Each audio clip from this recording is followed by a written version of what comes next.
You experience a certain amount of emotional pain when you actually explore those feelings, and then the rest of the time it's good.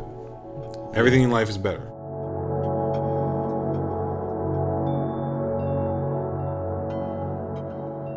In this podcast, we're going to be talking about healing, especially healing around the issue of circumcision. And we are recording at 1 a.m., so this podcast is going to go all sorts of different directions. We're going to do a deep dive into everything you'd want to know about psychology and healing and as it applies to this issue. There may be a couple technical difficulties where I have to replace the battery in the camera or the SD card, and it goes out at inopportune times. So if you see some edits in the podcast, that's why. And you may also see me brush sleep out of my eyes or our energy wane in and out as we do this. But I think this is going to be a really good overview of healing and circumcision, which is an issue that's really important and one that has not been talked about more widely. So here is our podcast on healing the issue of circumcision. Enjoy. So my name is Brendon Marotta. With me is Jordan Arell, who is a YouTuber. How should I introduce you? YouTuber, member of 4Gen, Activist. What are the roles? I'm going to change the world. That's what I'm going to do. That's what I'm known for among the community. Is I've done a lot of YouTube stuff, and I am currently working on healing work. I'm really trying to develop, first of all, work on my own healing work, because I think with anything it's good to develop yourself, and that's the first step in trying to help other people. And so I've been working on that a lot. And my goal is to create a circumcision trauma healing program for men, as well as work with men individually, as well as perhaps train some therapists on the issue, as well as perhaps write a book on the issue. So I have a lot of goals, and I'm very passionate about that topic. And I want to also, since I work with 4Gen, trying to regenerate the foreskin, so heal men physically and emotionally, and ideally make it so it doesn't happen in the future. There we go. Yeah, I feel that because the healing aspect is something that I'm always telling people they need to focus on, and a lot of the time I get a response of, I don't know how to do that. People just don't know how to do that, and they don't even know what healing work is, and they have this idea that because, either the emotions are so overwhelming that they could never be changed, or because the physical situation can't be changed, that the emotional situation by extension cannot be changed. And I don't think that any of that is true. Yeah. But we should probably explain to people what healing work is. And I wrote a blog post recently about, just if you're new to the issue, you're discovering it, how do you start activism? Because it's occurring to me there's a lot of these entry-level issues that people don't know how to do, and that even activists who've been working a long time are still trying to figure out the answers to, but no one's written a step-by-step guide. So you just discovered you have a lot of grief. What do you do now? Specifically to this issue. So if someone just discovered they had a lot of grief, what should they do? That's a great question. So as we've just stated, it's both a physical and emotional issue, and it is a profound trauma. And it's important to understand that because, it's not something that just, for a lot of men, it doesn't go away just with time, just wait and it'll go away. Right. You just get over it. There you go. If you just have an older gentleman who's done the research, y'all get over it at you. That's actually a great way to heal your trauma. It's just having your parents, a therapist, someone who's done a circumcision. If they just yell get over at you enough, then eventually you will. That's a great healing method that has been proven to work. It's a little known fact that was actually one of Sigmund Freud's innovations, is people would come in to him and he'd say, just get over it, and then they would leave. And now that's how all therapy is done. There's no process required. You don't have to actually experience your emotions. Just people yelling get over it at you, and it'll be fine. No, that would be terrible. I can't imagine a world in which you actually had to do work to achieve something that was important in any realm. Yeah, exactly. Work is really hard. We want to avoid doing work as much as possible. Just remember, don't work hard, and then the things that you want in life will come to you. That really applies to the most important parts of your life. I know a lot of people talk about that when they're thinking about business or work or starting a venture of some kind. But in relationships and in your relationship to yourself, it's actually the most important to really not do any work and not pursue the things that you want. And I think we've solved this. We can end the podcast now. That's pretty much it. That was fun. Yeah, great. Talking with you. I mean, we joke about it, but it's really obvious in any other area of life that if you want to get good at something, or you want to change a part of yourself or a feeling that you have, that you might have to apply effort over time. And I feel like I liken the healing process to weightlifting, in that a lot of people, when they approach the trauma or grief of circumcision, they think, well, I can't lift that right now, so I'll never be able to lift it. But losing a body part is a 400-pound level of grief. Like, that's a lot. And you wouldn't go into the gym and on your first day expect to deadlift 400 pounds. What you do is you'd start with the barbell, and then you'd add 5 pounds, and then you'd add 10 pounds, and then you'd add 15 pounds, and you'd work your way up day in and day out, and over time that barbell would become lighter. But I think a lot of people don't treat the healing process as an applied effort over time, the way that you would treat building a business or weightlifting or something like that. They think, well, I'm just going to get over it in one fell swoop, and if I can't do that, I'm not going to apply any effort. It's not worth it. It's never going to, happen. When in reality, grief is something that gets lighter over time, and it might be something that you chip away at. And the more that you chip it away, the easier it is. So if you're not able to lift that 400-pound grief yet, that's fine. But if you've reached the point where you can lift 200, then that 400 is going to feel lighter, and it's going to feel lighter across your life. So it could be that it'll take you 6 years to reach the point at which that grief is something that you can clear and get out of your life completely. But it's still going to be progressively better over the course of the years that you're building that emotional strength. And even if you can't lift the full amount, you'll still have the strength that comes with not having that grief in your life, or being able to lift and carry some of that grief. Mm-hmm. So I feel like the applied effort over time is an aspect of healing where people don't think about. They think, well, how do I heal it? And they assume they're going to go in for one session or one silver bullet or thing that is going to change it, which, by the way, also applies to the activism work. I don't think there's going to be like one moment where everybody gets it. It's going to be something that goes into the culture and goes into the culture and goes into the culture and goes into the culture, and over time changes. Yes. Could be faster than people think it might be, because we have the ability to transmit information very quickly now, but it's still going to be time. Mm-hmm.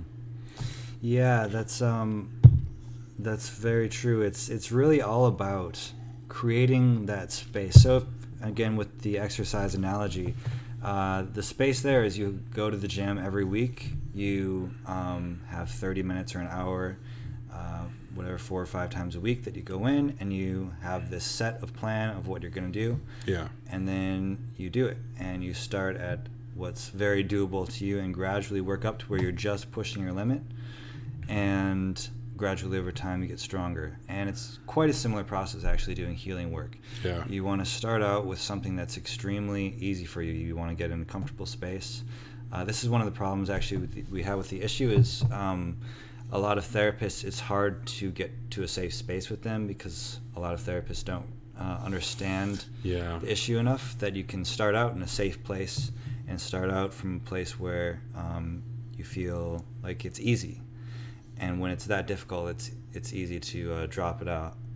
Even my experience, I've worked with a therapist for a few months now, and my own personal experience has been that there are definitely some moments when the therapist like totally says something that's really, really dumb. Mm-hmm. Yeah. I just have to understand that this is kind of the best, unfortunately, therapist that I could find.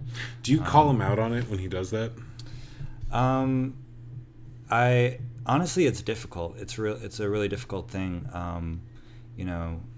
it's like my job isn't to change her mind about circumcision, and there's a lot of details, like the fact that she didn't understand the difference between male and female circumcision, and that they're actually pretty comparable in a lot of ways. Right. And she thought, oh, everybody knows that female circumcision is way worse than male circumcision, and she used that as an example. And I'm like, I want to punch you in the face. Yeah.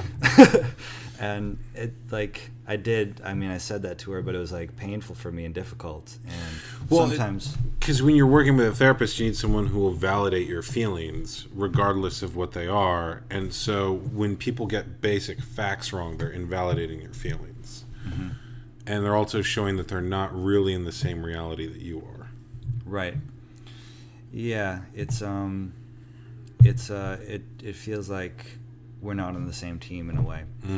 So that's a big challenge of working with most therapists who just don't understand this in great detail. But creating that space is super important. So a lot of the therapy that I've actually done for myself and the work that I've done has been not working with a therapist, but just doing stuff on my own. And I found that to be really helpful, because you can do a lot of exercises and different kinds of work that doesn't require anybody else to be there. You can validate your own feelings, meaning you can see what you're experiencing and basically let yourself know that that's okay, that that's an acceptable and normal response to what's happening. Yeah, there's two things there I want to go into, which are the idea of creating a container and the idea of validating feelings. Because I think any healing method you do is going to have those in common. And the container aspect is really important, I think, especially for men, because men are very often holding space for others. So we are the ones who are expected to have emotional control, such that if there is a crisis situation, we can take action. And if you see a woman weeping in public, there's a very different reaction than if you see a man like breaking down weeping in public, because men are kind of expected to keep it together. And so if you see a man break down and cry in public, like something's happened. It's either something's happening or something's wrong with him. Those are sort of the two reactions. And so creating a container is really important, because if you create a container, then you're sort of creating a space in which the masculine duty to hold space for others is something you can temporarily let go of. The same way that you might let go of a certain emotional armor in a close friendship, or that you might let go of the need to present yourself professionally when you're not in a work environment, when you're off hours and you're with friends. I think it's really important for men to create a space where they know that the people who are depending on them don't need them for that hour that they're going to be going into something emotional that might make it so that they can't do their normal job. Like I have a friend of the family who he lost his son in the Iraq War. His son died overseas, and he was struggling with that, because when he was experiencing grief around that, it would just come up in unexpected places. You know, he'd be at work or he'd be driving, and it would just well up inside him. But he hadn't created a container of some kind, and I had suggested that to him. As like, if you find a space for that, then it's not gonna, one, if it overwhelms you in those spaces, you kind of know how to create the space that you need. Because I think a container could be any number of things. It could be a physical space, a sacred space of some kind, even a therapist's office or something like that. But it could also be an emotional state that you enter, or a series of words that you say before you go into the space, or a ritual of some kind that like creates that space where you are. My dad, when his mother died, he and his mother were really close. And so his sacred space that he created was he would go to the gravesite where she was buried. And he always asked me if I wanted to go, and I was kind of confused by it. But I didn't realize that was his grieving process. So he would go there once a week, and he would spend time there. And then after a while, it became once a month. And after a while, it became a little longer. But like that was the container. He would go there and feel what he needed to around the fact that his mom was gone. And there's a similar thing that I think would benefit a lot of men. And you're right, the challenge is that there aren't any predefined sacred spaces for this issue. So we kind of have to create our own. And then when you're there, feeling whatever feelings arise without judgment or without any invalidation. So there's a tendency when a feeling comes up, like say of anger, to say, well, I shouldn't be angry. You know, my parents were working on the best information they had. They just didn't know. But that's not what the feeling of anger is saying. The feeling of anger is saying, I don't care. Like, they might have been wrong, but I'm the one who's got to deal with it. And so you have to be with that feeling on its terms and not tell it that it shouldn't feel the way that it feels. Mm-hmm. Yeah. It's interesting on this same subject of creating a space in a context that brings understanding. One of the members of my Colorado Advocates for Body Integrity and Children's Rights group, Colorado ABC for short, the local activist group, and one of the members talked about his most healing experience was a group called, it was a local chapter of NORM, National Organization of Restoring Men, and he really got a lot out of actually having those meetings, not just because he got tips on how to heal himself physically using foreskin restoration, stretching the skin and growing back some of that function over time, which also, of course, is a huge benefit to men who do that. And that can itself be a process that helps work through some of the feelings. But in addition, having that space of having a group of people who he could talk about the issue with was hugely beneficial to him, and he said that was the most healing aspect of it, actually. Because you're not in it alone anymore. Like, the hardest, if there's a recipe for suicide, it's the feeling that it's feeling bad, feeling like the bad situation that you're in will never change. There's nothing you can do about it, and then feeling alone in it. Because you can actually be in a bad situation that you feel powerless in if you're not alone in it, but it's being alone in it that's really the hard thing for people. And I know that looking back, it was really obvious to me that Jonathan Conte, who's an activist who ended his life, I want to say 3 years ago now, that was what he was feeling. He just felt like no one would ever get it. He was doing street activism nearly every day, and people were not responding the way that he wanted them to. And each no that he got, or invalidation of his feelings that he got, was really hard on him. And there was a feeling of like, no one's ever going to get this issue, really. Mm-hmm. So that's why it's important to connect with those people who are capable of validating your feelings. And I've been to the NORM meeting in Los Angeles. That was one of the first places I went to learn about the issue. And it was really interesting because there was like a room full of dudes, and they all got the issue, and they were all very normal. There were a lot of there were 3 different groups I remember at the meeting. There were older, married family dudes who had like khakis and collared shirt. There were a number of gay dudes who were also pretty much dressed the same way. They were just like very regular guys. And then a couple younger dudes who were like, they tend to be like t-shirt and jeans. But it was just like a very normal group of people who got this issue and all had similar feelings on it. And so if something came up, that was okay. You weren't going to be shamed for having any feeling, because most of them probably had the same feelings anyway. Mm-hmm. And I think a lot of people have gotten something out of that. I would say, too, NORM is really important because it gives people something to do. And there's a book about healing that I really like called Swallowing the Snake by Tom Golden. And she talks about how men heal differently. And one of the things that he says is that women do really well with talk therapy, but men generally need something to do. Like, they want to do something about it. And so restoration serves that function for a lot of people. Right. Yeah, restoration is definitely one of the most, like, I've talked to men who literally that's the only thing they do even. Yeah. And who that can be enough healing for them.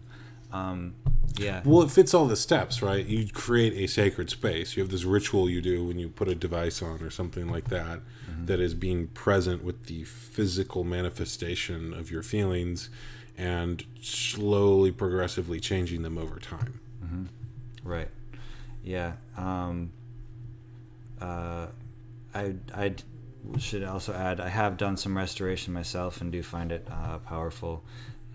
One problem with restoration that sucks is for some men it takes a really long time. Yeah. So can take 20 years for some guys, such as myself. So I obviously haven't been doing it for quite that long yet, unless I had started when I was 5 years old, unfortunately. So yeah, would recommend, but it can be a hard journey, and it's important to be able to deal with the feelings that come up, even if you're doing that.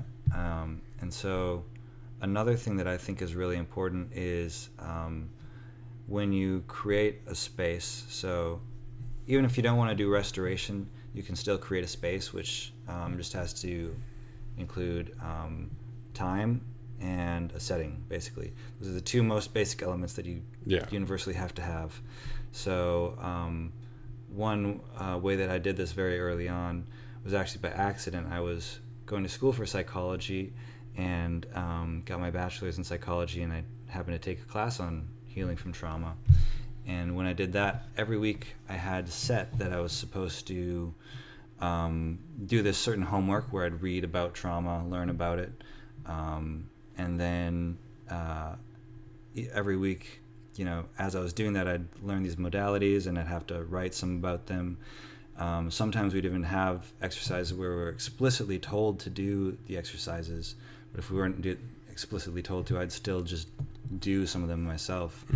And so in that space where I'd have to read the book, where I'd have to reflect on it, think about it, and have these few hours every week where I was thinking about trauma, and of course I had this in my life, that automatically, it started to give me, that was something to do in a way. So the trauma process itself can be something to do.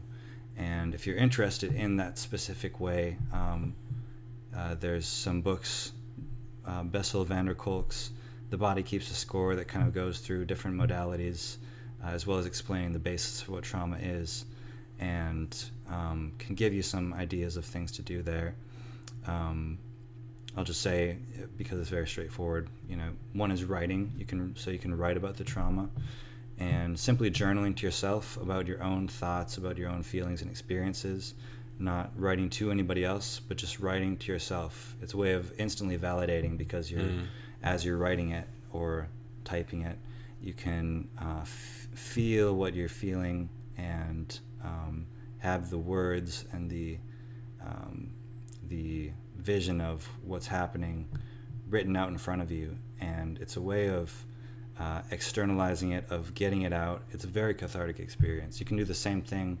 It's slightly different, but it's very similar, just speaking out loud and speaking the experience. So those are two of the very most simple things that were things I did in that process that I found incredibly helpful. There's a number of other things, but those are the two of them very most basic. Yeah. It's just giving yourself some time it can just be once a week, and an hour or two, and getting that out, as well as the process itself of learning about trauma. Another book, so Bessel van der Kolk's The Body Keeps a Score. Peter Levine, Waking the Tiger is another one. Yeah, it is. And you can learn a lot about just what trauma is through that, and some of the ways that trauma is healed for yourself. Yeah, I notice a lot of people in the Activist movement have the idea that because circumcision occupies a unique place culturally and politically, that it must also occupy a unique place in trauma. And to an extent, yes, but all the other stuff that's been written on healing trauma still applies to this. So if you read texts that are generally about healing sexual assault, or genuinely about healing preverbal trauma, or genuinely about healing any kind of physical trauma, or the trauma of an amputation, all of that stuff is going to have things that apply to this.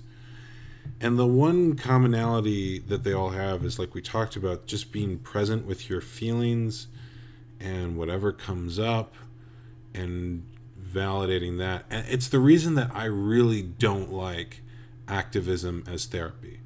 Because activism as therapy does create a space. You have a place that you go, and you have a sign that you hold, or a group that you're with, but it does not have the constant of validating feelings. And I think that's the reason that so many people who do activism as therapy get so triggered when someone comes up to them and doesn't validate their perspective on circumcision. Because you're asking that other person, that stranger, to essentially be your unpaid therapist, and I think it's ridiculous. Like, that person is going to show up with their own set of feelings, and you as the activist have to be their therapist in a certain way. Like, you have to be the one who is going to be present with them and lead them to a new perspective, as opposed to asking them to lead you to a new perspective. Mm-hmm. Which I know some people are going to get a little triggered by that rant, but that's fine. I feel like I have to say it because I knew Jonathan Conte, and he was the poster child for activism as therapy, and like, look how it turned out. I don't think it works. You need to do therapy as therapy, not activism. Yeah. It's not to say that you can't supplement that with activism, or that activism activism can be therapeutic, but it's inconsistently therapeutic. So if you talk to someone and they decide to keep their child intact because you talk to them, that is validating your feelings. And it fits all the steps of therapy, but it's inconsistent. It's not always going to yield that result. And so you don't want your emotional, psychological, mental health dependent on that roll of the dice of who comes up to talk to you. Yeah, it doesn't create a safe space for you, and that, gradual, like, okay, I'm going to just be with whatever, whatever's here at the pace that I'm comfortable with. And when I need to, I can slow down and breathe and just be with it and feel the experience. It's like someone's like triggering you and yelling at you and like telling you you're fucking stupid, and like haha, you're fucking dumb. Yeah. It's like that doesn't make me feel good ever. Right. Probably never will. Yeah. But I have some confrontational aspects that might respond to that. Yes, let the anger flow through you, But that's not a therapeutic aspect of me talking if that thought comes up. Yeah. No, I feel you. It's there's another thing I was going to say. Oh yeah, so also on that note, it could be a good idea to limit what you're consuming as far as circumcision related content, I found, and to just notice, like, when you're reading it, are you in a lot of pain constantly? Are you feeling like it's making you more and more angry, or more and more filled with hate or rage? If those are the case, you may want to step back for a little bit from whatever material you're engaging with.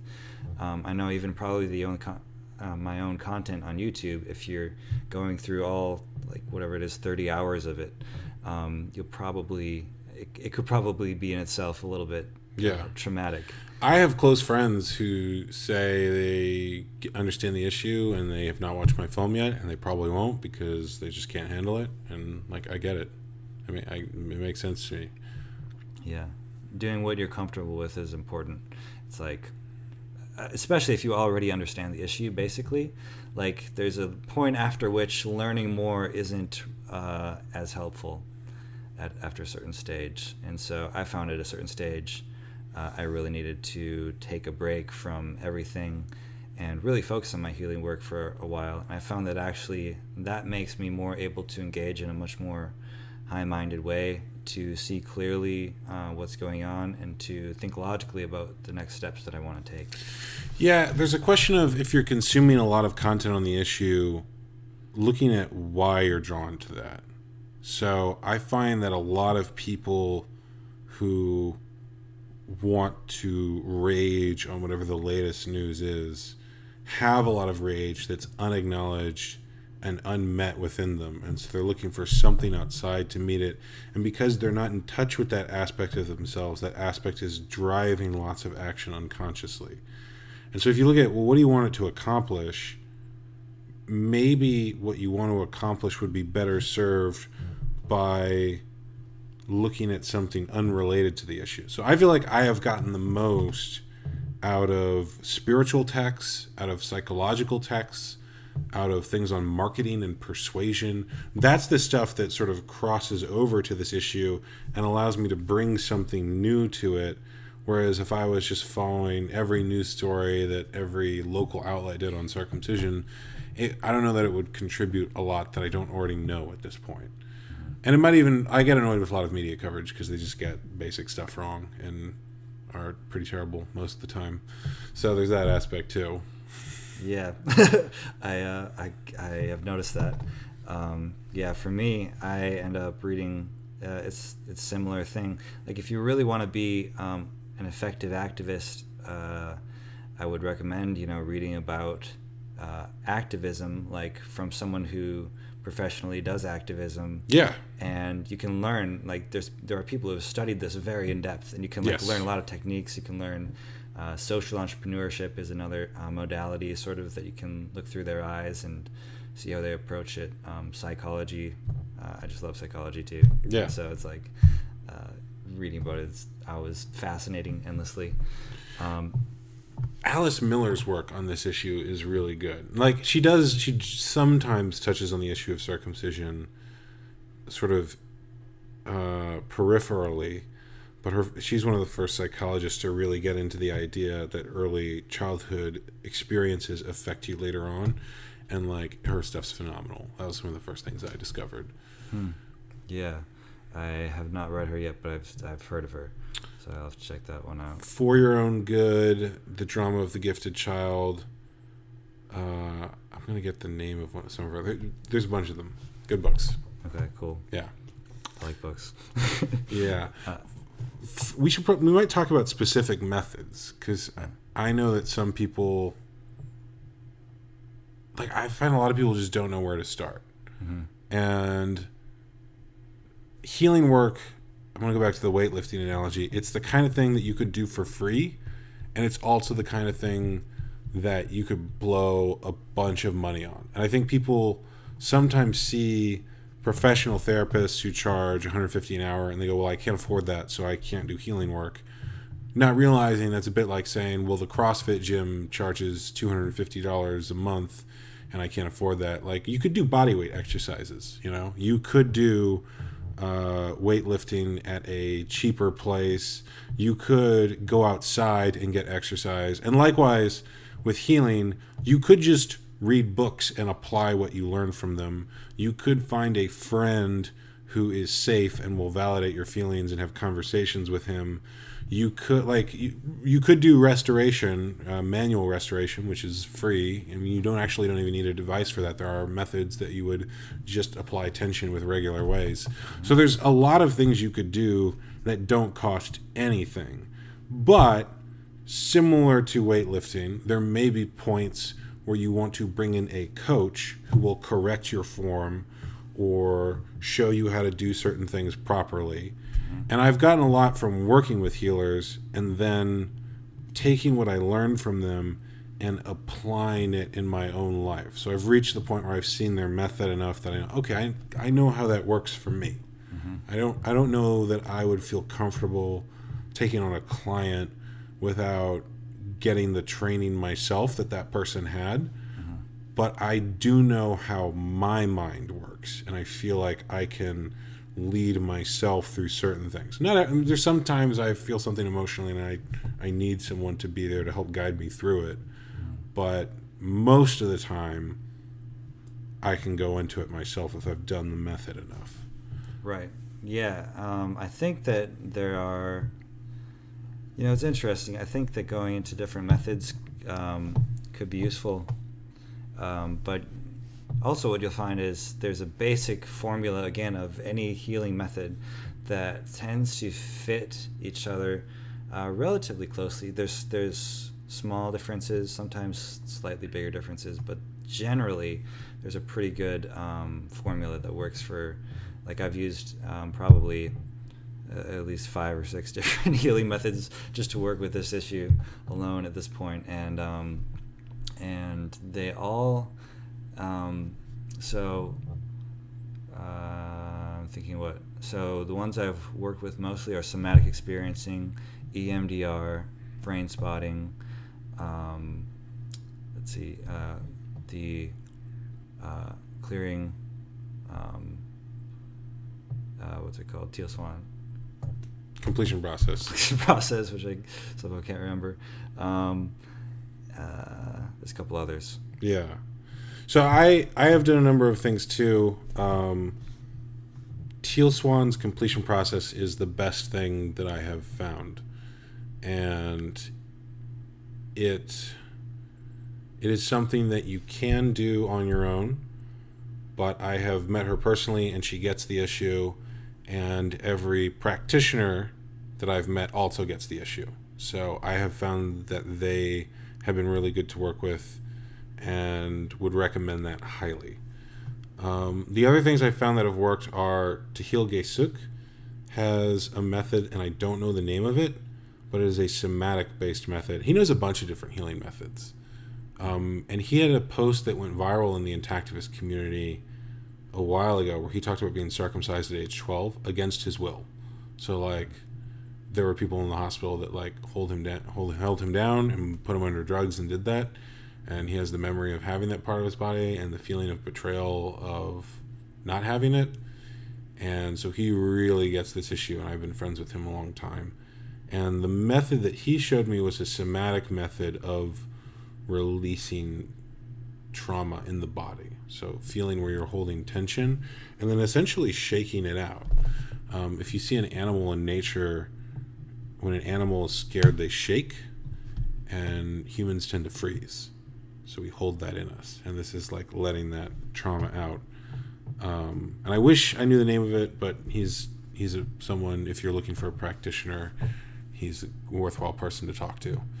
And then the third group or thing that I have found that works is the methods that APA, the Association for Pre and Perinatal Psychology, uses.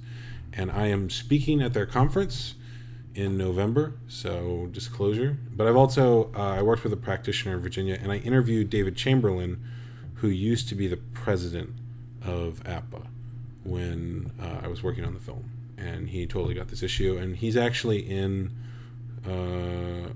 been in a couple of other programs talking about this issue. So all three of those people and methods would work on this, and the practitioners have validated what we know about this issue and get it, and I've gotten good things from all of them.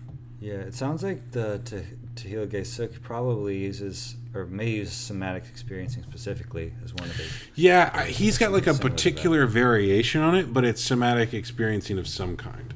Right. So there's a number of different types of therapy, and the types that I have found generally that work really well in this are somatic methods where you bypass the conscious mind and go into the body in some way. And so I've heard from people, and I haven't tried these methods, but that primal therapy and certain types of rebirthing have worked really well for people.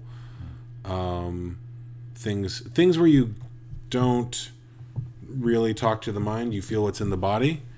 There's that saying, the issue is in the tissues, and I know a number of people whose revelation around this issue came when they had like a body memory come up. So there's one activist I know, someone was massaging him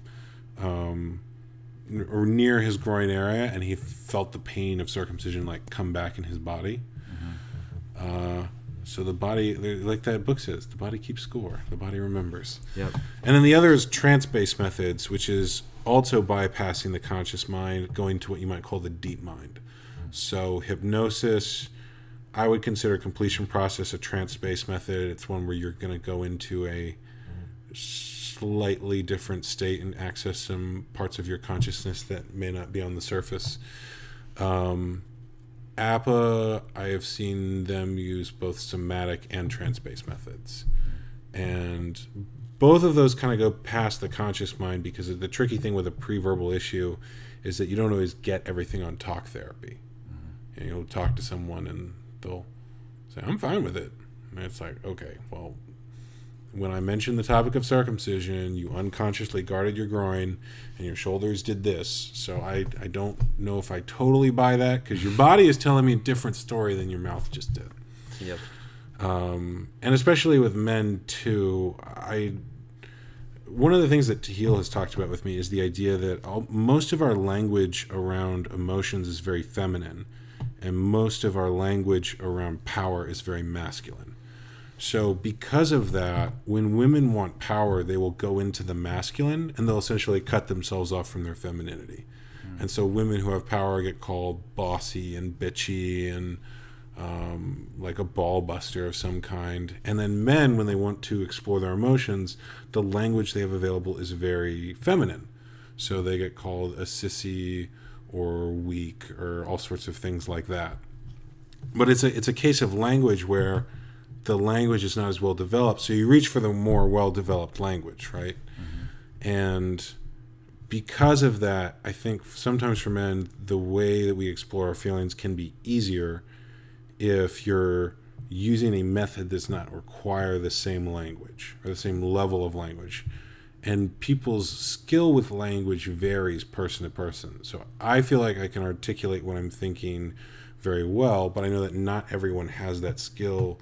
And if you have more trouble, I mean, even identifying what you're feeling is a skill, right? So when you ask someone what they're feeling and they don't know how to describe it, it's sometimes useful to ask for body sensations. So, you might say angry, but like, what does that mean?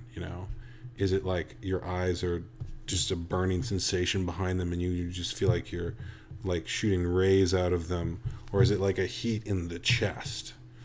Someone who says they have a heat in the chest is going to be different than someone who's like shaking with anger, and it's also going to be different than someone who's like still and withdrawn.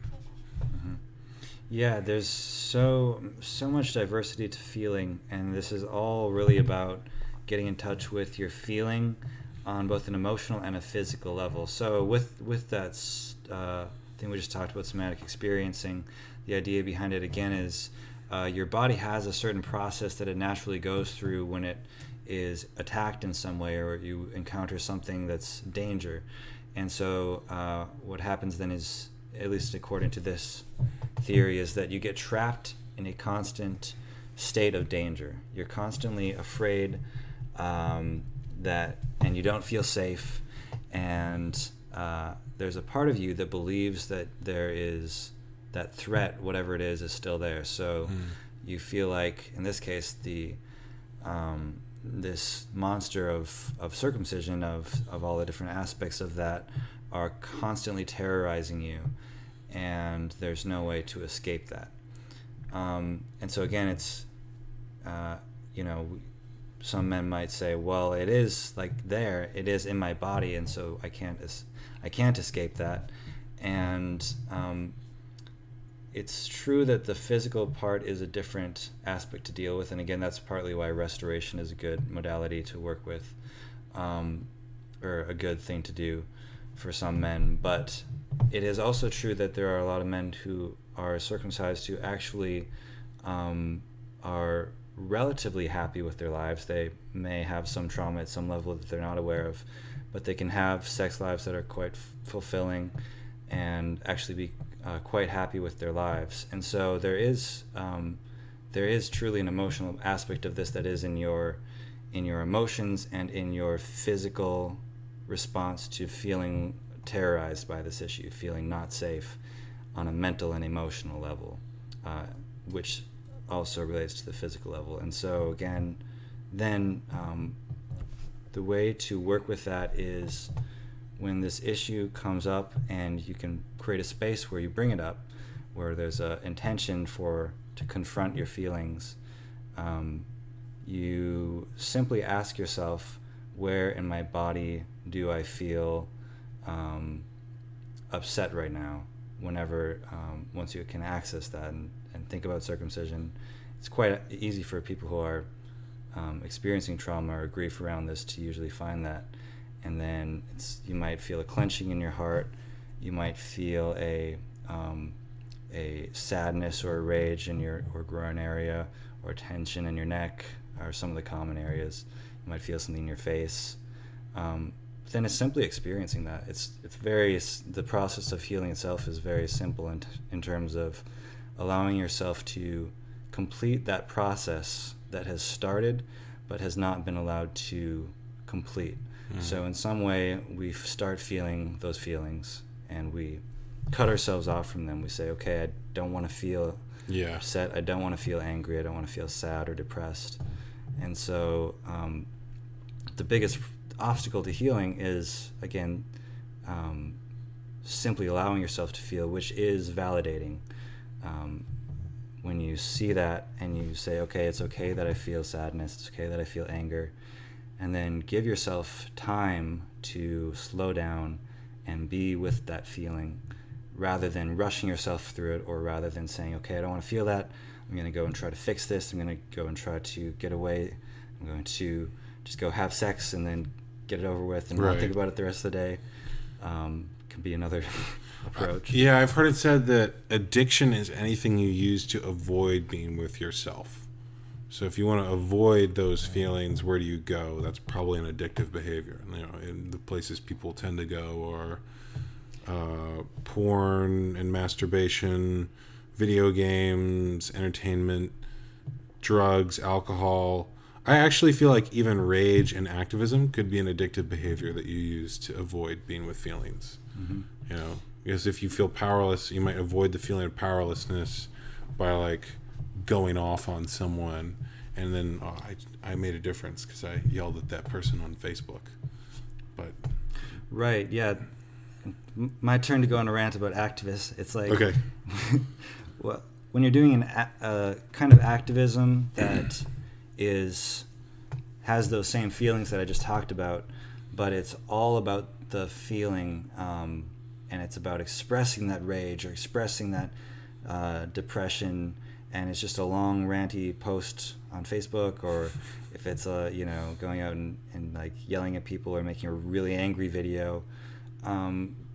It's not, I'm not saying that those videos have no effect at all, but if they really don't have the content of explaining why circumcision is bad, giving a thoughtful discussion of it, and really coming across as a sane, logical person, most people find it very, very easy to dismiss those rageful or just incredibly emotional pieces that don't really have the content that's necessary. And so that's my problem with that kind of stuff. When it's really heavy on emotion, that tends to turn people off, and especially if it's low on the content that's necessary to really inform people about this.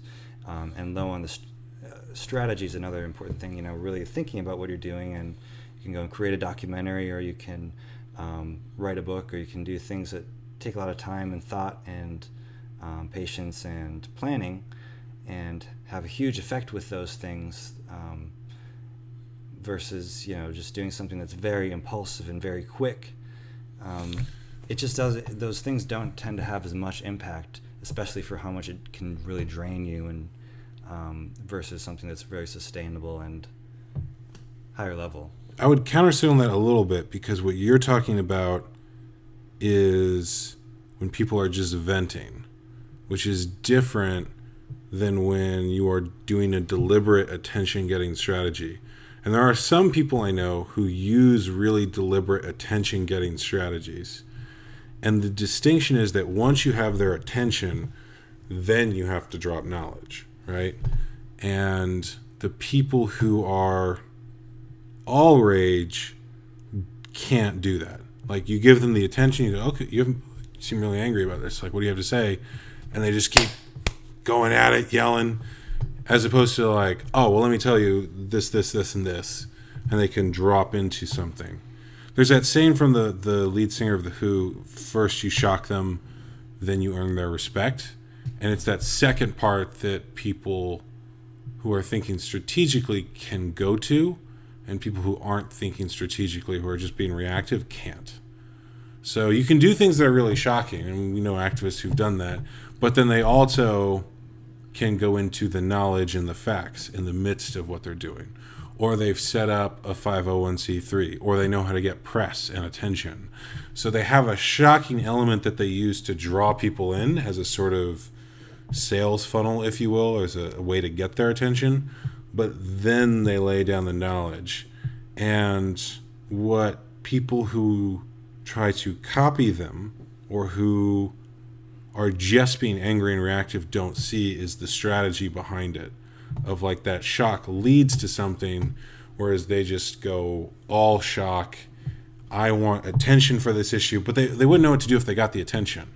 You know, once someone's like, I'm listening to you, they're like, well, you should be angry too. And the knowledge is not there. Yeah, right. I see what you're saying. It's important to have a strategy that does engage people on an emotional level and grabs them. And sometimes the rageful or whatever thing can do that. I think of Eric Klopper's show, and he's certainly a friend of ours who has both of those elements in his content. Yeah. And although I will say, I think that he, has done some.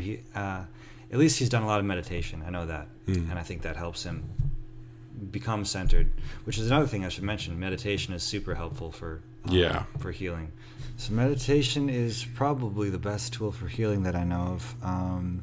It's incredibly straightforward, and I was talking about how I actually had an extensive experience of trauma, which included psychosis and a really a lot of traumatic stuff. Maybe even the depression was worse than I even had from circumcision, or more extreme at that time.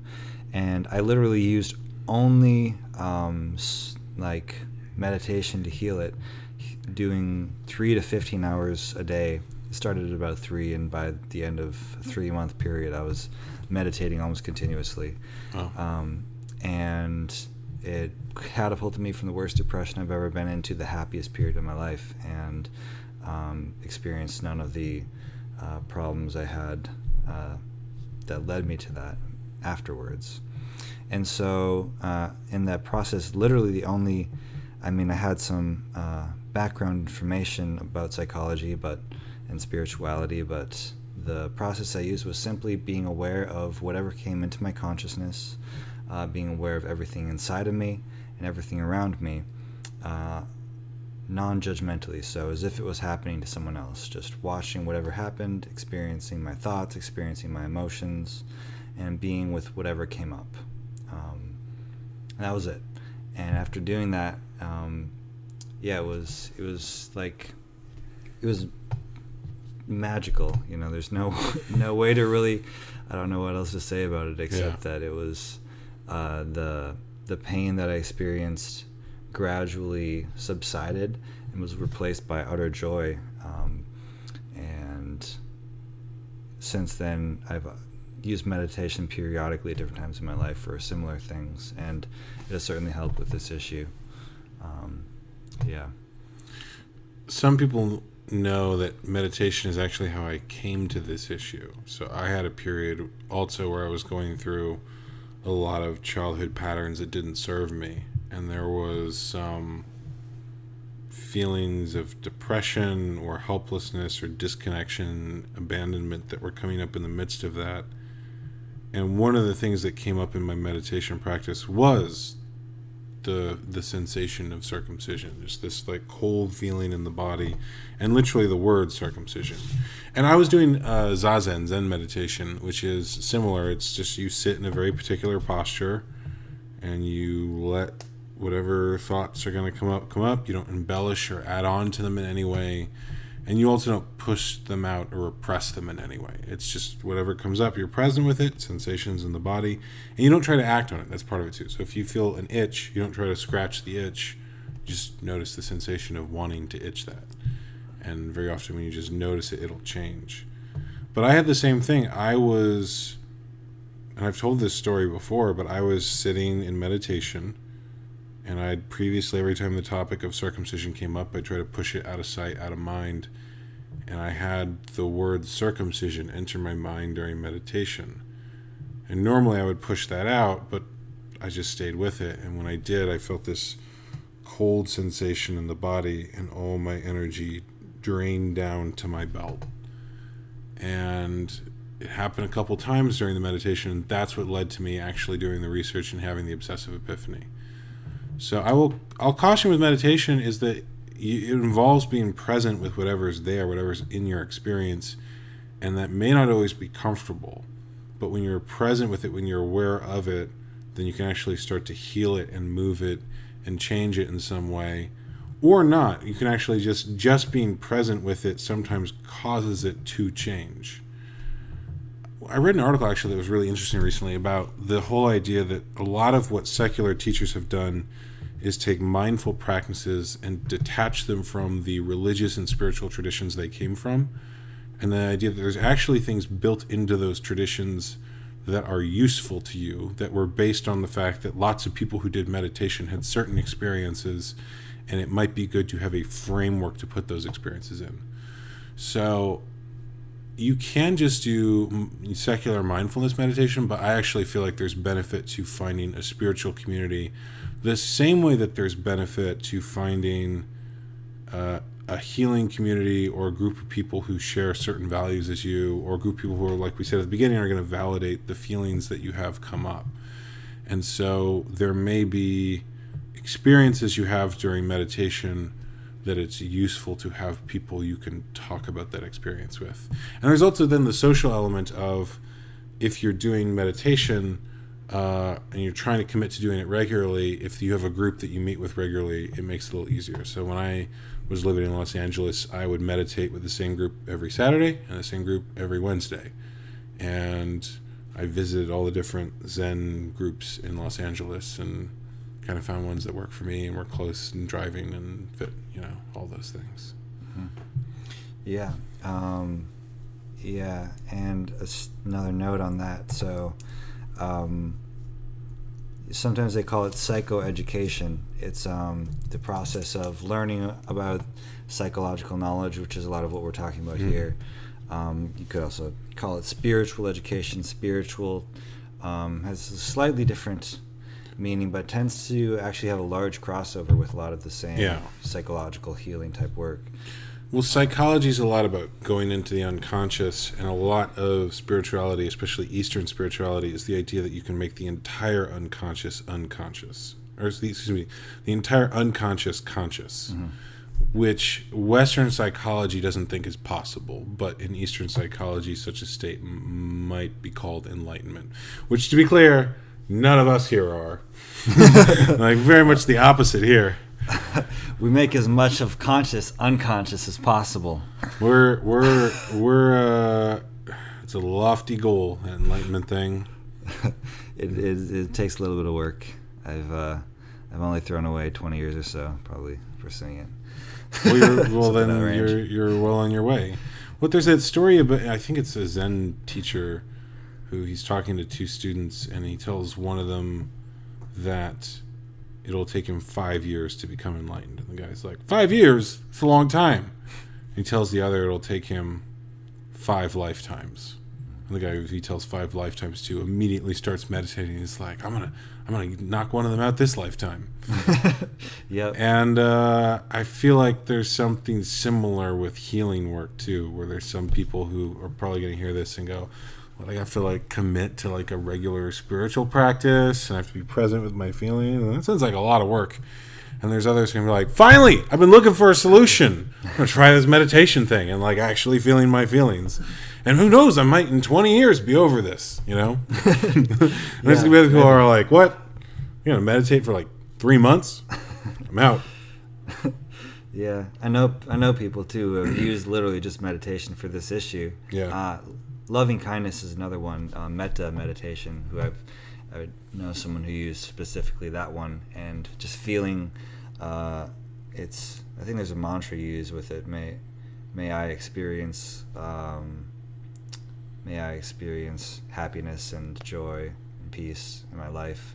And then you could expand that out to other people too, and that helps expand it even more. But it's just having an intention to basically have love for yourself and to have love or to have a positive experience, and then expanding that out to others as well. So that's another form of meditation, and I know someone who's used exclusively that to work on this issue and had quite a bit of success. So, I mean, it's just having whatever practice you choose, is choose something and then try it every, you can try it 15 minutes a day, or you can try it an hour once a week or a couple hours once a week, and see how it works for you. If not, try something else. Yeah. But yes, psychoeducation, spiritual education, whatever you want to call it.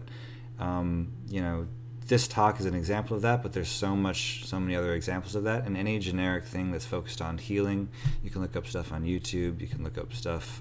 You can look up books on Amazon on healing work, or on trauma work, or on grief work. And YouTube is honestly one of my favorites, because you can just listen to it while you're going throughout your day doing anything, and you might hear an idea that sparks something to try something. And it's just a process for me of experimentation, seeing what works, and again realizing that it is possible to find healing. That's an important thing, is to recognize that. Yeah, just even the idea that it's possible is actually a big leap forward for a lot of people. Mm-hmm.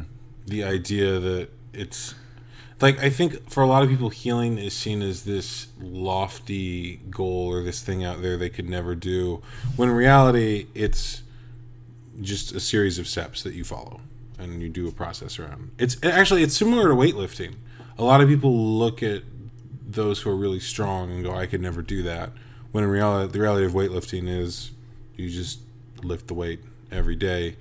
And then sometimes you have to be aware, this is another similarity, is in weightlifting you have to be aware of strength imbalances or your natural body. So I know that I had a spine issue at one point that was something I had to go to a chiropractor and correct, because it was going to cause me, if I just added weight, I would be like twisting my spine, basically.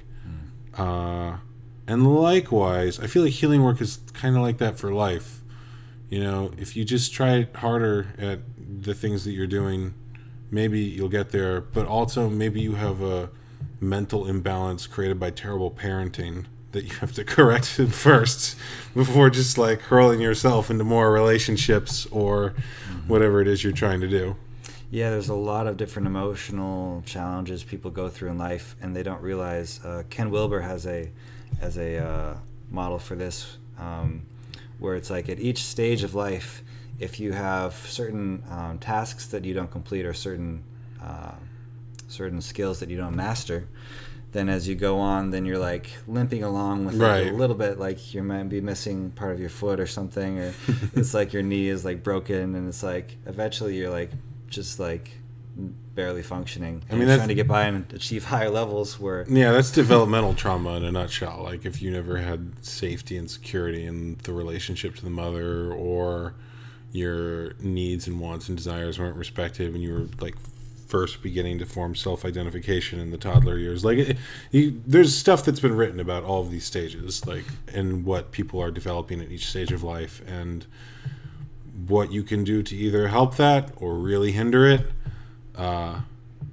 It's parenting as a whole. Like the other thing I noticed is intersects with parenting a lot, because once you understand basically how you were messed up and they got everything wrong, then you can also be sure to mess your children up in the opposite way.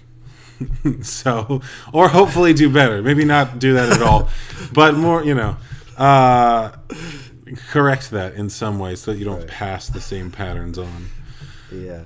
Yeah, that's so true. Our parenting is one of the most important things we can do, and what way better to parent than to see what's done in your own childhood. It's funny, actually working on this issue has really, and specifically doing this trauma work, like I have done a lot of EMDR stuff, which is where you move your eyes side to side, and I don't know if that actually does anything. It's kind of a hypnotic thing too. Yeah, that sounds like a lot like a hypnosis induction. Right? And so I don't know if that actually has anything to do with anything. Some studies have shown that the eye movements actually don't do anything, ironically. But that's actually a good thing to talk about, is that a lot of people when we talk about this, they imagine it's a very linear, simple journey, and it could be a lot of dead ends and false starts. Like, there were a lot of things I did when I was weightlifting that actually didn't help me at all. There were supplements I was taking that I later found out, like, lowered testosterone levels, and I was like, that's not what I want. I want to go in the opposite direction there. There were things that I was doing that I thought would build muscle, but I wasn't tracking my level of weight very well, and I wasn't being consistent. There were diet things I thought would be useful that actually weren't. There were times when I was told you need to eat more carbs to, like, bulk and put on more muscle, and that was just fat because I was eating too many.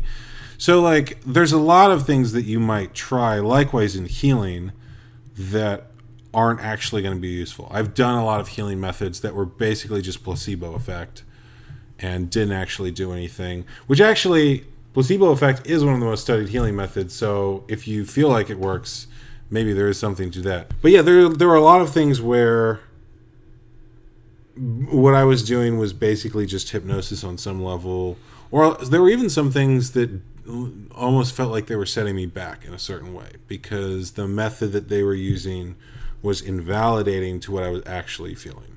Mm-hmm. So I feel like you might need to try multiple things to start your healing method, to find the thing that works right for you.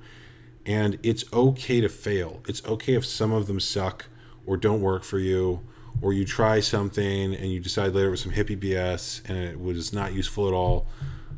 Like, all of that's part of the process and okay. And every person that you know who accomplishes anything probably has more failures than successes. So I feel like that's actually okay. But when you do find the thing that works, it's good to commit to it. So when I was at one of the Zen centers in Los Angeles, they had a saying, dig one hole. Meaning, if you start and stop a lot of different things, you'll get some of the benefit from them. But if you go deep with something, there's going to be more to it.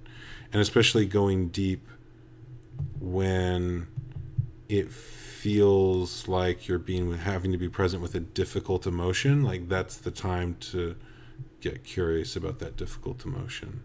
Mm-hmm. But finding the one hole you should dig, I think it is okay to, like, try a lot of different spots before you go, okay, this is where the gold is, so I'm going to go deep with it. Yeah, there's a similar thing with people who follow a spiritual path or try to find a spiritual guide who is helpful to them.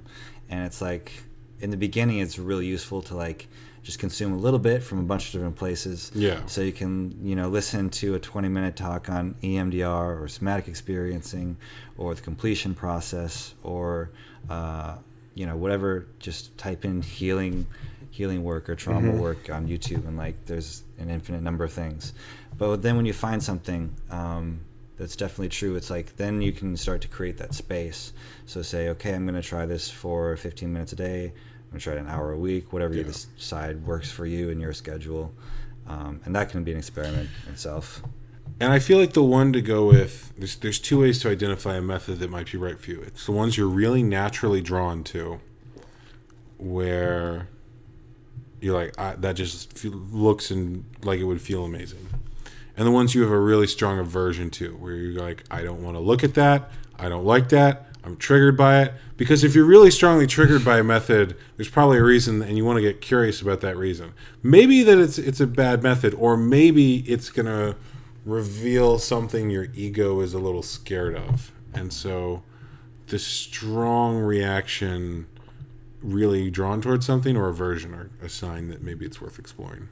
Yeah, and there's it's kind of tangent, but there's a similar thing in healing work where we talked a little bit earlier about how it's really important to sort of gradually, it's like lifting weights, like you gradually push yourself a little bit every day, push your limit to see if you can go farther, but you have to start with a safe space. And that's one important thing, is like to not push yourself too far to where it's overwhelming.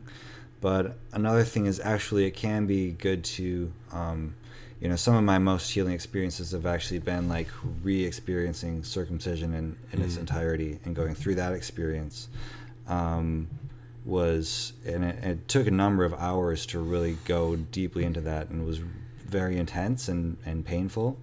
But at the time, it just felt right. I felt like I was ready, and even though it was a lot, it's like I just knew it was something I had to do at that moment. Yeah. And so, while there's, on the one side, it's like, it is great to start gradually and kind of do whatever you're comfortable with.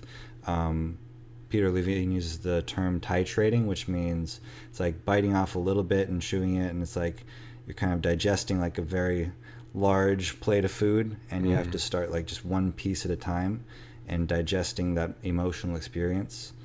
But yeah, at some point you may be ready to really go deeper into it, and that can also be really powerful, is to actually just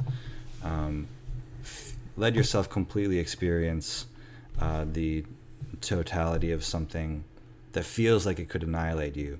But when you feel like you're ready, it's actually possible to feel the totality of whatever you're trying to avoid.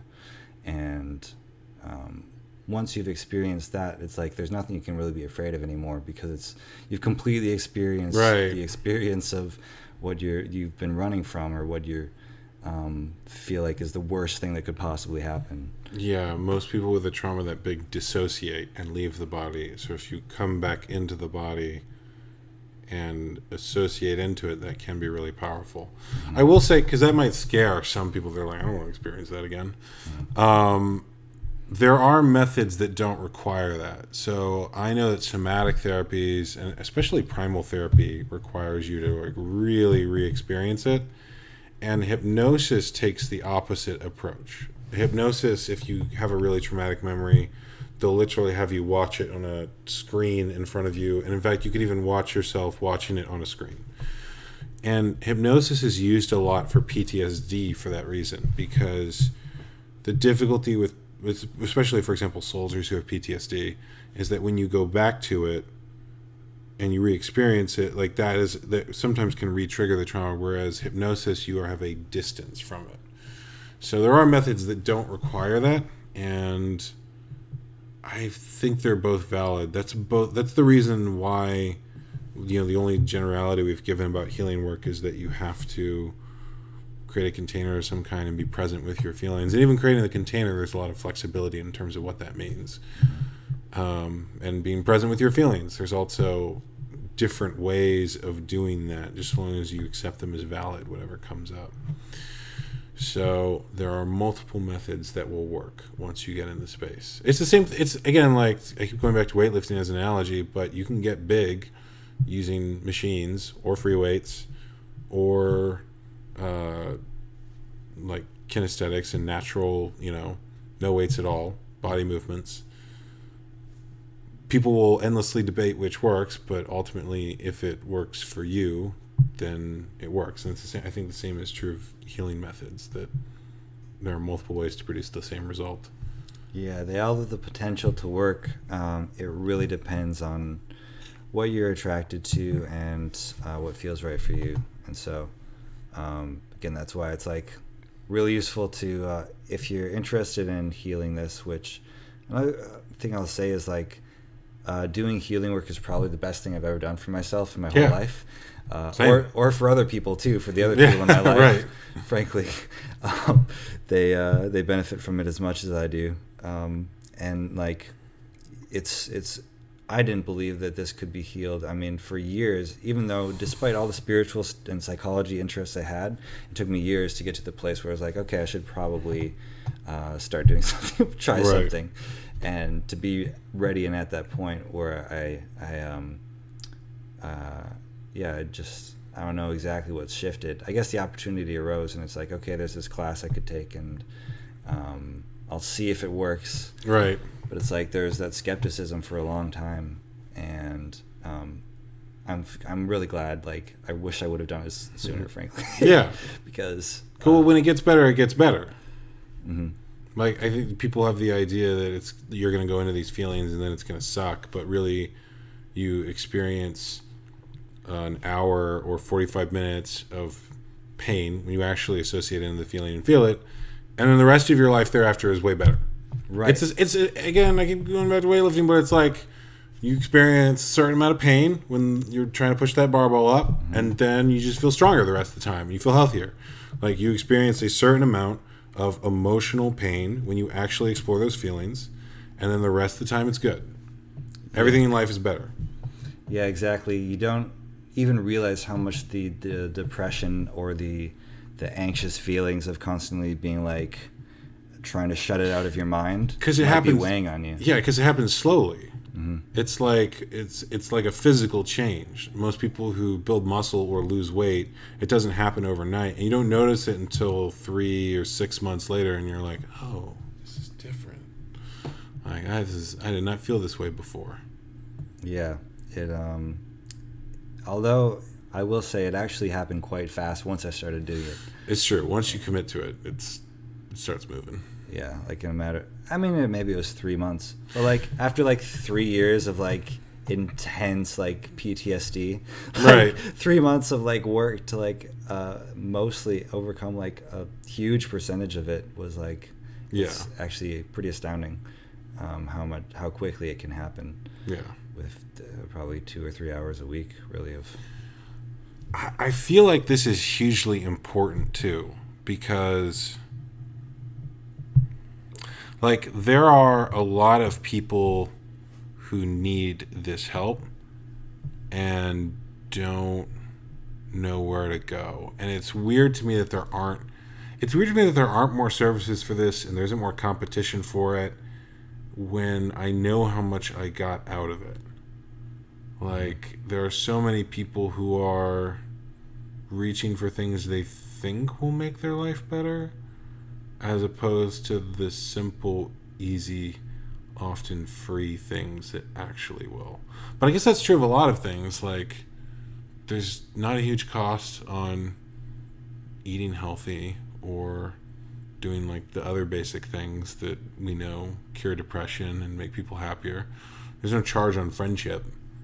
But like, people still seem to think that, maybe if I buy more stuff, then I'll be happy. Right. Yeah, it doesn't have that like that compulsive like, ooh, I'm gonna do heal. Actually, it does eventually. It does. If you do enough well, if of it. you've done it, that's how it feels. Yeah.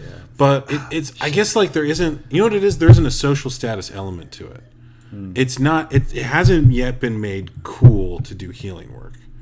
Whereas if you do activism, or you do a movie, or you do a product or a business, or you speak on TV about something, that's seen as high status.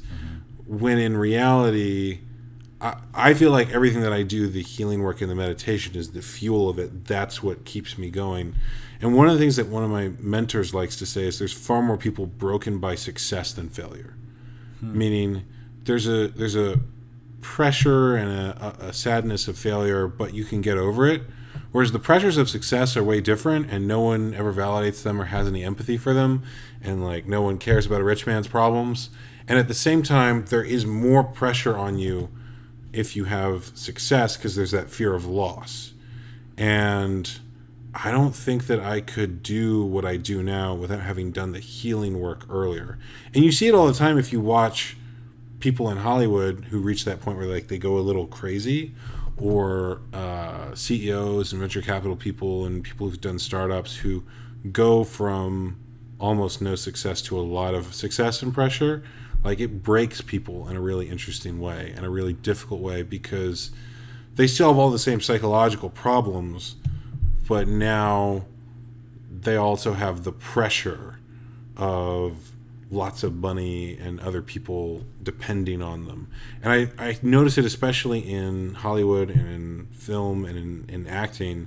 I think in part because that profession tends to attract people who have a need to be loved and liked. That's why they want to be famous. That's why they want to be on the stage, so that everyone will see them and notice them and validate them. And in reality, when someone becomes famous, we feel like it's okay to just hate on them and like say mean things to them and diss them and give them bad reviews. And the reality of acting is it's just like rejection all the time. You're constantly auditioning and being told you suck or someone was better. And you know, when you hit a higher level, then people have the perception, well, that guy's rich, so screw him. I'll hate on him all I want. Right. And it breaks them further. And I feel that too with a lot of the activism work people do. Like that, I think actually has a tendency to burn people out for similar reasons, that they're putting all this energy into it, expecting it will heal a psychological thing, when in reality, it's not. Like, activism is not therapy. It is not something that's going to necessarily heal your psychological stuff. And so if you want someone to recognize and validate your feelings, going and talking to opposition groups is not going to do that. Like, that's not where that happens.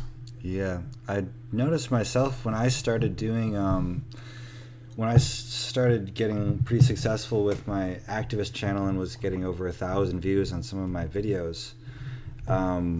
It was actually, I think it was a number of things. I was also really financially broke at that point, and just engaging with this issue so much was like really intense for me, because I had done some healing work, but I wasn't all the way there yet. I still don't think I'm quite. I don't know what 100% healing means even, but I wouldn't say I'm there yet. Even though I'm much farther than I was then. Yeah. But at that point, I also had this pressure of like, I am like getting all these views, like the videos I'm taking are taking an increasing amount of time because I'm making them really high quality and spending like 2 or 3 hours a day on videos, like every day, in addition to a full-time job and like all this other my like life. Right. And so it was just so overwhelming that I think that was actually something I'm realizing was one of the reasons that like just that pressure of actually doing well, was starting to weigh on me, in addition to the other things. And which is again part of why I did this healing, started doing more healing work, started focusing more on meditating more and doing more of the stuff that we're talking about, because I realized I can do that and I intend to achieve a higher level of success. But to do that, I have to start inside rather than just pushing outside harder and harder, and letting myself be drained by it. I have to fuel from the inside to be able to do that. Yeah. So that's what I'm kind of doing now. As well as it's like I want to be able to help other people do the same thing. And that's part of why I want to make this cool, is because I think if all activists realized the benefits of this work, and probably two of my other favorite activists that there are have both talked to me about like they could personally use this stuff. Like there are people out there at the very top who are seeking this kind of work and want to do it more. And so I think it could be made cool, and I think we're going in that direction because right now there just isn't enough of that that's publicly talked about. But I think Jonathan Conte's story is actually a great example of how people are seeing we do need more of this. We don't want that to happen anymore, and it's a danger for all people who are engaged in such a sometimes very painful topic to work on. I'll say too, I think this is really important because Jonathan was someone who felt unseen and unheard, and he felt like there was no way he could do that. But that one of the ways that people will try to be heard or find significance is really aggressive behavior and sometimes even violent behavior. So one of the things I've heard Tony Robbins say is that if someone points a gun at you, then that's a way for them to achieve significance because they're now the most significant thing in your reality. What they think and want is the most important thing to you, and it forces you to attune to their reality and take seriously what they're saying. And so people who want a sense of significance or want to be seen might do something like that. There's a reason that every mass shooter now leaves a manifesto, because they have this thing they want people to see, and they know the media is going to pay attention to that and in some way give attention to and validate their views because they did something really bad. And I don't want anyone to ever do something like that, and I certainly don't want anyone to ever do something like that because they weren't able to get the healing work they needed because they didn't find another way to deal with this. And so I think that it is really important for people to acknowledge the harm that men feel around circumcision, because we want those men to deal with that in a way in which they can be a part of society and feel heard and seen, and not do something that would lead to harm to others. Because those are the two things that people who are really in mental pain do, is they harm themselves and they harm others. And I have heard multiple... Jonathan Conte's story is not the only story of a suicide I've heard. And thank God there has not been anyone who has done anything that involves really lashing out in others. But it is something that people have talked about, that there might be someone who's really mad over this issue who would do that. And I think everyone involved on the issue agrees that we don't want anyone to do that. And I feel like the best way to prevent that is to encourage people to go towards healing work and towards ways in which they can have those aspects of them feel seen and heard by peaceful, loving, communicative, connective ways. So that's one of the reasons that I want this information out there. And I feel like I know that if something like that were to happen, there would be people who would blame activists and say, well, if you just didn't tell them about the issue, then they wouldn't have been mad and they wouldn't have done this. But those feelings are there whether or not someone talks about the issue. And if anything, acknowledging those feelings allows that person to achieve the sense of significance and feeling heard that they want, that they might try to pursue with a more antisocial or bad strategy. Mm-hmm. So I actually feel like the work that we're doing is the best prevention against something like that. Mm-hmm. And that people who feel seen and heard don't need to do something violent or bad in order to get that feeling, because they'll already have it from the people around them. And I actually also even feel like, to a certain degree, those who are invalidating of others' emotions, who refuse to be present with them, are contributing to the sense of isolation that someone who would do that would feel. I know Jonathan Conte's parents never really saw him or ever validated the activism that he was doing, and were very dismissive of not just his feelings on circumcision, but many of his feelings. And even after he passed away, they basically blamed the activist movement and said, oh, if you just hadn't talked to him.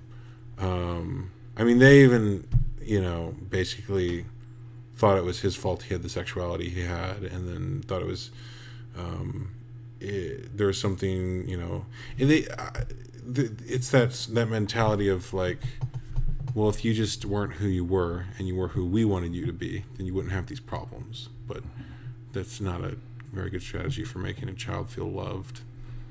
So I just feel like this is the most important work people can do. And I also know that even if you are not someone who has ever been drawn to feelings of suicide or of self-harm or harming others, although I've talked to a lot of people who, after Jonathan Conte died, said, I felt the same way. I have had moments where I thought about hurting myself or ending my life over that. And even if you're not someone who's experienced that, this work will make the activist work and the other things you want to do in your life easier. So one of the things I really feel like too is, and I've gone into the sort of worst case scenario. Let me talk a little about the best case scenario, which is, I feel like when you understand those places within yourself, you can start to see them in other people.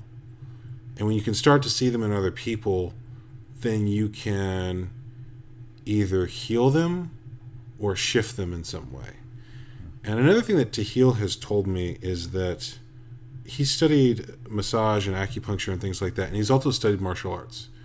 And one of the things he found really interesting is that the places that you strike someone in martial arts are also the points on the body that you use in massage or acupuncture. So if you know that there's a pressure point on the body, you can use that to heal someone, or you can use that to harm someone. It's the same thing. Either you'll massage it or you'll strike it. And I feel that psychologically there is something similar. If you know how to heal, you actually know how to psychologically or psychically attack someone. And if you know that someone has a deep need to be validated and seen, then you have the opportunity to validate and see them. Or you have the opportunity to use that information about how they behave in a different direction that you want them to go. A lot of the people who are pro-circumcision and are really aware of the activists project that, okay, there must be something really wrong with them if they think that we're wrong because we know that we're right. And so I think it's interesting to see that and to recognize that there's actually when someone criticizes me, I try to reflect on, okay, why do they have that point of view, and what can I actually learn from them? And I think it's useful to see that the reason that people see, again, they see the trauma, they see the grief that we experience, and they interpret that through their lens. And actually, I think there's a way that you can communicate with those people once you see that trauma and that grief that they see in you, and can work with that and can learn to heal that. When you get far enough down the line to the point where you actually can communicate with them from a calm point of view, you can use it's kind of the same thing that we were talking about here, which is that you can, when you're communicating with someone who has an opposing point of view, they will automatically always project those sort of ideas that you must have something wrong with you if you have an opposite perspective from them, which they know is obviously right. But when you start to have that conversation and invalidate everything that they project onto you, so they're saying, okay, this person must be totally illogical, and then you're clearly logical, you're clearly having a centered, clear discussion with them. When they say, okay, this person must be emotionally completely distraught and just totally emotional, and you've actually worked through your emotions, so you can have a calm conversation with them. At that point, they start running out of things to project that must be wrong with you, and they have to start questioning, okay, wait a minute, what are they actually saying, and is there something that I'm not seeing? And that can really start to, excuse my French, fuck with people, which is really kind of fun, actually, to get to that point where people who are trolling you or trying to invalidate you and destroy you no longer have any ammunition, because there's nothing that can trigger you anymore. And it's actually a really fun place to be, because then you can, you can use that as responsibly or irresponsibly as you want, and just run around triggering other people using their weaknesses. But you could also use it to, really start to shift it's the shifting their mind, shifting their way of seeing things by understanding your own, doing this psychological work. You start to understand your own mind and your own point of view, your own experience much more thoroughly. Every time you journal, every time you look at your emotions and experience it and see how your past influences your present, any of these things that you do make you understand people better. And the better you understand people, the more you are able to influence people. My ethical line that I have created with how I approach using these things, because once you understand them, they're very powerful, and there are ways in which you could really psychologically harm someone, and you could also psychologically heal them if they're open to it. What I have decided is that my method is that I bring awareness to things, and then once there's awareness there, if that person resists learning about something that's going to cause them pain, and if they are willing to go into it, it's going to cost them healing. So when someone triggers me, I have the opportunity to either go into that trigger and explore it and maybe even heal or clear it, or I have the opportunity to project it and blame and act from the trigger. And similarly, when you bring awareness to something someone is doing, they have the opportunity now to either go, oh, I didn't realize that was how I was acting. I'm going to behave differently, or I'm going to actually explore why that is. And they also have the opportunity to have it threaten their ego structure and self-image and spiral into craziness. And it's up to them. My method is just that I'm trying to bring awareness to whatever is going on, either on the issue or the thing that I'm talking about or the subject I'm exploring, and bring awareness even to the psychological splits or aspects of someone that may be unhealed or at various stages of healing. So it's up to them what they want to do with that awareness. I think actually part of the reason that I haven't gotten a response from any major pro-circumcision groups, even small pro-circumcision groups, is that they don't know how to handle me. It's what you talked about of like, I've done the healing work, and so they don't have a clear in. They can't really dismiss me as an angry activist because I'm not. I've done the work on the parts of me that would feel anger, and that's not really how I would want to express myself anyway. It's actually not really how I don't think I've ever had a phase where I was lashing out at people in that way. It's not really my disposition. But I think that there's some groups that might want to respond, but they don't really know how to because they just don't understand me. And I don't know if they can until they do the healing work. So if you guys want to figure me out, I feel like I feel like I give it all away. Like I tell everyone, this is exactly what I'm doing, and this is where I'm coming from, and meditate for a decade and read some of these books on spirituality, and then you'll get it. It's pretty simple. It's all out there. Like I have said before in interviews that I understand where the American Academy of Pediatrics is coming from. I want to find a solution that is win-win. Like, I'm not lying when I say that. That is 100% the truth, and the spiritual practice that I have involves finding those things. It involves, like every interview that I did in the film, I am essentially treating it as a meditation. I'm sitting across from that person, observing them neutrally. And I'm just... even to the point where I will actually synchronize my breath to theirs. And when they breathe, I'll breathe with them. And it's just, they're the thing I'm being present with. They're my meditation for that day. And when there is someone else who is showing up oppositionally to me in some way, they're also my meditation for that day. They're also the thing that I have to try to understand and bring awareness to the places where they're not aligned, and then hopefully maybe shift them to a better place. But you never shift anyone by rejecting where they're. You always start by, like the healing method we talked about, validating where they are, saying it's okay that you feel that way. And like with pro-circumcision groups like the AP, I get it. Like I think that their perspective that they don't want to get sued, and they want to do what is going to be accepted by the wider culture, and all of those things, that they want to have a business that makes money. Like I think those are all valid things to want. And where I differ is that I've integrated some other perspectives with those. So that is not the only perspective I have. And actually I differ from the activist movement in general in that the like I have both perspectives integrated in a certain way.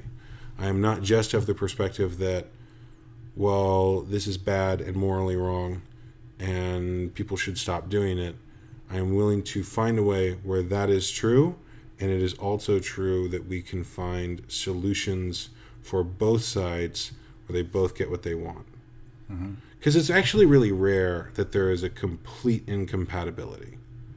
If someone wants their business to continue running smoothly, and they don't want legal liability, and they don't want to get blamed for something, I think it's possible to give them all those things without holding down a child and ripping off part of his genitals. Like, it's actually a very simple thing to do, right? So yeah, that is my method. You know, I've talked about it before too, that Martin Luther King in his activism talked about that you have to be the therapist of society. That only a mentally ill society would treat people the way that our society does. And so you have to see what they have, what their splits are, what their illnesses, the places they need healing, and work on them. Because a healed person wouldn't behave like that. A healed person will treat people differently. So I very much apply all of the stuff that I've learned through healing work to the work that I then do when I'm talking to someone else, even someone I disagree with. And this is something I'm starting to put together in a book, because I feel like there is something there that would be generally applicable to a great many people. And it would go through the specific healing and splits that everyone involved on this issue might have, including myself. Right. I'm not going to leave myself out of it. It's things that I have gone through as well. So, yeah, I think a lot of us have. There's a number of them. I'm working on book 2. Just to throw that out there. Do it. So, yeah. We'll let you know. Follow me on Jordan Norell on my social media stuff. Yes. YouTube. Thank you for the plug. I was going to ask about that. You can find me on BrendonMarotta.com. It is 1 a.m. We're recording here, so if you notice me like brushing sleep out of my eye or anything like that, that's what's going on. We had, this is the time slot we had available. We decided to go for it. Technical errors be damned. Technical errors. I will post this on my blog, and if you go to my blog at BrendonMarotta.com, I'll also have a written version of some of the things we've talked about, and I'll have a list of some of the books that we talked about if you want to find that for your own learning and healing. For sure. I think that's it. Anything else? Yeah, I mean, it's like there's so many directions with this, all the stuff you just said, that like I want to go in, but it's just my brain is dead. But yeah, I mean, I think that's a good wrap up. Like the fact that we're talking about healing work, because a lot of the people we're talking to are activists, you know, and I think if you do your own healing work, my experience and my theory and my thesis that I'm betting on very big right now, and I've spent months just continuously doing healing work because of, is I believe that when I do my own healing work, I'm able to be a better activist, or a better entrepreneur, or a better social transformation agent, if you will. And so that's, I think that's my goal, and I think society can really, really benefit from a lot of these things that we're talking about. And I think this is just the beginning. There's going to be a lot more healing stuff to come out from myself as well. So, yep. Yeah. So follow him. He's eventually, probably, hopefully, going to have a course on healing this trauma, maybe a book. I have at least one book I'm working on, maybe more than one. We'll see. And check out my website. There'll be more there.